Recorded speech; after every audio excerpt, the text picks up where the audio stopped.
Welcome back to my YouTube channel Usha Sangwan English वाली। और आज आप सब के लिए सिलेबस से हट करके हम एक मोटिवेशनल स्टोरी लेकर के आए हैं। और इस स्टोरी में हम ये बताना चाह रहे हैं कि एक बच्चे की लाइफ में पेरेंट्स का क्या रोल होता है। कई बार बच्चा बहुत परेशान हो जाता है और बार बार हमको एक ही बात बोलता है कि तुम इंटरफेरेंस करते हो। तो आज उन बच्चों को हमें कैसे समझाना है कि एक पेरेंट्स इंटरफेरेंस नहीं करता, एक बहुत बड़ा सहारा होता है, बहुत बड़ा सपोर्ट सिस्टम होता है एक बच्चे के लिए। अगर पेरेंट नहीं होता तो क्या हालत होती है।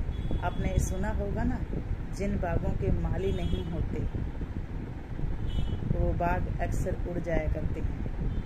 ये बात मैंने एक बच्चे को बोली और उस बच्चे ने मुझे रिटर्न में जवाब दिया, तो जंगलों का क्या, क्योंकि ये भी इस क्वेश्चन उठ सकता था। बच्चा सचमुच बहुत इंटेलिजेंट था और बच्चे ने जब ये क्वेश्चनिंग खड़ी कर दी कि जंगलों का क्या, जंगल भी तो पनपते हैं ना, ऐसा कुछ भी नहीं है। तो बहुत ध्यान से उसे नेचर के तरीके से समझाना जरूरी था। और उस बच्चे को हम पकड़ के एक गार्डन में लेकर के गए और हमने वहाँ पर लाइव एग्जाम्पल दिखाया बच्चे को।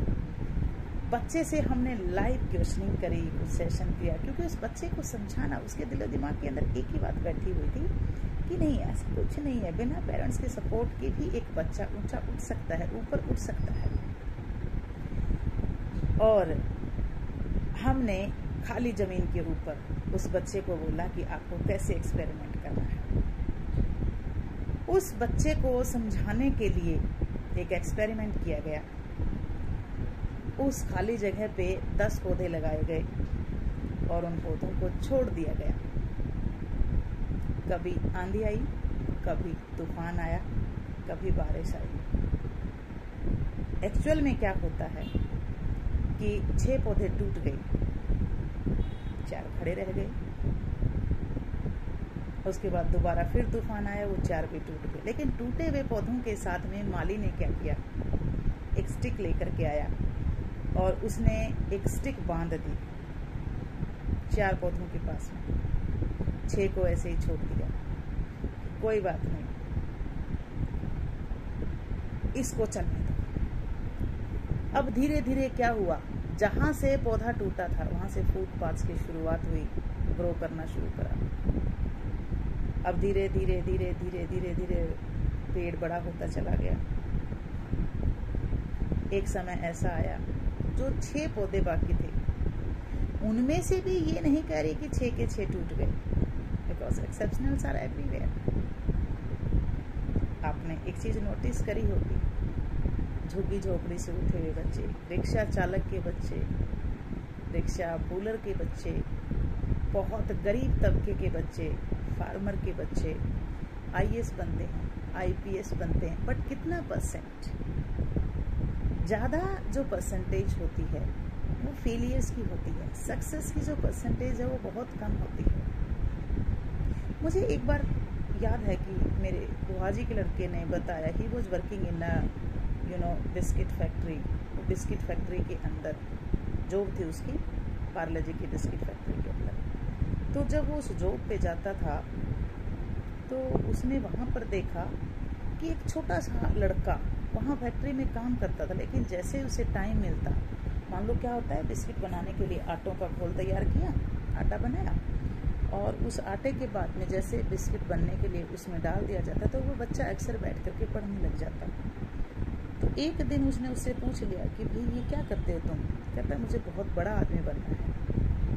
तो ऐसा नहीं है, एक्सेप्शनल आर एवरीवेयर, बट ज़्यादातर केसेस के अंदर, 95% केसेस के अंदर क्या होता है, गॉड गिफ्टेड बच्चे कम होते हैं, लेकिन बच्चों को सहारे की ज़रूरत होती है। तो क्या हुआ, ये सब चीज़ें समझाते हुए हम बच्चों को गार्डन में लेकर के गए और हमने बच्चों को दिखाया कि किस तरह से जो 6 पौधे थे उनमें से एक आध ने उठने की कोशिश करी, मतलब अपने आप, मतलब जब पौधा गिरने के बाद में क्या हुआ, उसमें से धीरे धीरे धीरे धीरे नई कोपलें आने शुरू हुई, लेकिन बाकी 3-4 खत्म हो चुके थे।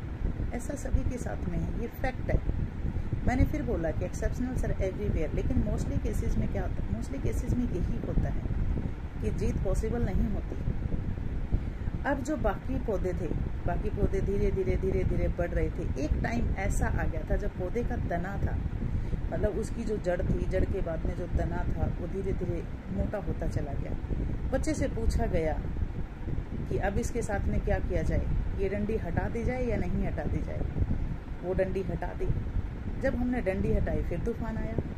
जब तूफान आया तो उस पेड़ का वो तूफान कुछ भी नहीं बिगाड़ पाया, और बहुत धीरे धीरे धीरे धीरे धीरे धीरे क्या हुआ कि वो सब जो है चीज़ें वर्क करती चली गई। यहाँ पर इस कहानी के अंदर जो राइटर है वो एक ही बात बताना चाह रहा है, जो एक स्टोरी टेलर है, जो कहानी है आपकी अपनी उषा सांगवान, एक ही बात बतानी चाह रही है कि जब बच्चा एक सर्टेन एज पे आ जाता है, जब बच्चा एक सर्टेन एज पे आ जाता है, मान लो 24 साल का हो जाता है, तो आज की डेट में पेरेंट्स इतना समझदार हो चुका है कि वो अपने बच्चे को ना डिच करेगा, ना उसे कोई मतलब बनता। पेरेंट कभी भी अपने बच्चे को डिच नहीं करेगा और वो बच्चे को छोड़ देता है, क्योंकि आज पेरेंट वैसे ही थका हुआ है, इतने रिस्पॉन्सिबिलिटियों के बाद में, इतना कंपटीशन के बाद में, बहुत लंबे समय तक पेरेंट्स जो ना उनके बच्चों के आगे पीछे नहीं घूमता। हाँ, लेकिन फिर भी अगर बच्चे के माँ बाप उसको अगर कुछ कहते हैं तो आप अपने आप को कंपेयर किया करो कि मैं वो छोटा सा पौधा हूँ, मेरे माँ बाप वो डंडी है जो मुझे हर तूफान बारिश से बचाते हैं। क्योंकि आप ये देख लो कि रोड के किनारे के ऊपर भी जो पौधे लगे हुए हैं उनके चारों तरफ जाले लगा दी जाती है, क्योंकि इसको क्या होगा, कोई आंधी आएगी, तूफान आएगी, कोई पशु खा जाएगा। तो आपकी लाइफ के अंदर भी बहुत से आंधी, तूफान, ये पशु, ये सब सर्कमस्टांसेस कहाँ से आते हैं, बहुत से डिस्ट्रैक्शंस होते हैं। उन डिस्ट्रैक्शन से बचाने के लिए आपने देखा होगा आपके माँ बाप अक्सर ये बोलते रहते हैं कि भाई फ़ोन को इस्तेमाल मत करो, क्योंकि ये आपकी लाइफ को खा रहा है। फ़ोन आपकी लाइफ को खा रहा, आपकी आई साइड पे इफेक्ट पड़ रहा, आपकी स्लीपिंग जो है ना, आपकी स्लीप कम हो रही है, आपकी नींद कम होती जा रही है, आपको सर्वाइवल का पेन हो रहा है। आज आप सिचुएशन देखो कैसी हो रही है, छोटे छोटे बच्चों को जो ना हार्ट अटैक प्रॉब्लम आ गई है। पहले कोविड से पहले सिचुएशन दूसरी थी, लेकिन अब सिचुएशन बद से बदतर होती जा रही है डे बाय डे। चाइना जैसी जो शहर है उसके अंदर भी लोगों को डिटॉक्स करने के लिए जंगल में ले जाया जाता है, ताकि किसी भी तरह से लोग जो है डिटॉक्स हो जाएं और उस चीज़ को समझने की कोशिश करें कि फ़ोन का जो एडिक्शन है वो अच्छा नहीं होता है। बहुत बार ऐसा होता है कि बच्चा हाई स्पीड के ऊपर बाइक, स्कूटी और गाड़ी चलाता है, यहाँ पर भी माँ बाप उसे पॉइंट आउट करता है। ऐसा नहीं है कि माँ बाप उस बच्चे का दुश्मन है। अगर हमेशा बच्चों को अपने आप को लकी समझना चाहिए कि एटलीस्ट तुम्हें कोई डांटने धमकाने वाला है।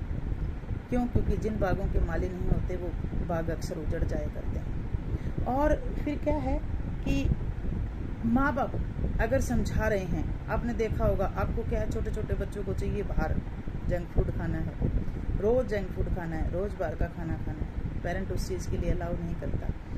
आपको लग रहा होगा कि पैसे बचाने के लिए करा, पैसे तो वो आपको फिर भी दे देगा बाय हुक और बाय क्रुक, कहीं से भी वो अपने आप को दुखी करेगा, आपको अपने पेट को काटेगा, अपनी ज़रूरतों को कम करेगा। वो आपकी रिस्पॉन्सिबिलिटी को जो है ना ले रहा है तो वो अच्छी तरह से निभाएगा, लेकिन वो ये भी जानता है कि यहाँ से हेल्थ इश्यूज़ भी क्रिएट हो सकते हैं। तो इसलिए आप सब लोगों से मेरी रिक्वेस्ट है, सभी मेरे अपने स्टूडेंट से मेरी रिक्वेस्ट है कि माँ बाप अगर आपको कुछ भी कह रहे हैं, क्योंकि माँ बाप ने अपनी वो लाइफ देखी है और कोई भी माँ बाप नहीं चाहेगा कि जो वक्त मैंने गुजारा, जो वक्त मैंने निकाला, मेरे बच्चे भी उसी रास्ते पे चले।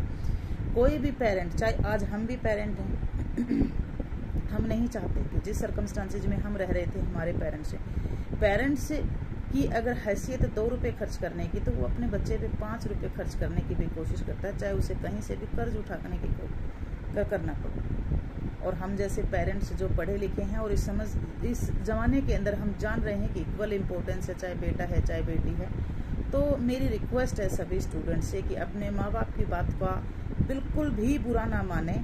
आपके माँ बाप आपका सिर्फ भला चाहते हो, इस दुनिया के अंदर मान करके चलना, आपके माँ बाप के अलावा कोई भी नहीं है, आपका कोई भी वेल विशर नहीं है। अगर कोई ये कह देना मैं आपका वेल विशर हूँ, तो उससे बड़ा झूठ हो ही नहीं सकता, वो सबसे बड़ा झूठ है भाई। ऑनेस्टली स्पीकिंग, इससे बड़ा झूठ कहीं पर भी नहीं है। अगर कोई ये झूठ बोले कि मैं आपका वेल विशर हूँ, सॉरी, कोई किसी का वेल विशर नहीं होता। एक माँ बाप हैं, इसलिए इस कहानी के माध्यम से, बहुत से एग्जाम्पलों के माध्यम से मैंने अपने बच्चों को समझाने की कोशिश की है कि what is the role of the parents, और हमें अपने पेरेंट्स को किस तरह से लेना चाहिए और हमेशा हमको क्या समझना चाहिए। Thank you.